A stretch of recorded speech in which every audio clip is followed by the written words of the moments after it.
I think that's Robert Dwyer. Rob, I just have a question. What are you the boss of? Oh, boss of.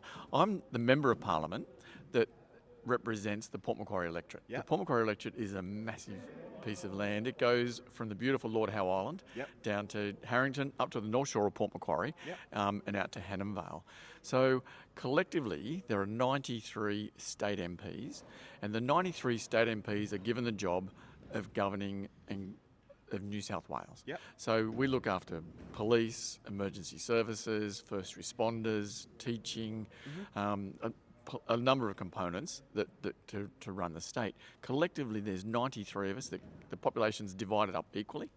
And then we get together in Parliament in Macquarie Street in Sydney Yep. and collectively get together to work out what the best way that we can work together to govern the country, to govern the state, to run the state. So it's fairly complicated.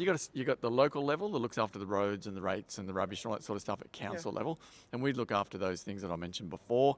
And then the federal government that looks after GST, defence, and all those really big things like that. Yeah.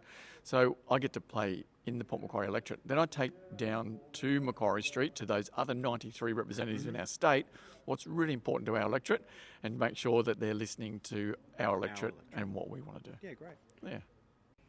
Hi James, now's the time for me to ask you a question. What do you think is important for youth in the Port Macquarie electorate?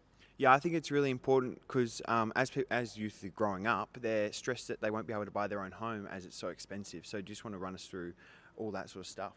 Yeah, look, that's one of the very key things that's been talked about at state level at the moment. Supply has been that biggest issue there, Yes. and I'm working really closely with the Mayor and the CEO and all of our councillors to try and work out what we've got to do in the Port Macquarie area to release more land.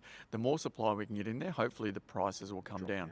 We've got a lot of people coming into the Port Macquarie area. The state has recognised that they're going to put out 42 houses in the North Coast, and we believe the Port Macquarie electorate can supply at least about a quarter of those. Wow. But we need to get some work done on our sewer and our water to be able to provide more housing. Yeah, great. Thank you very much. You're welcome.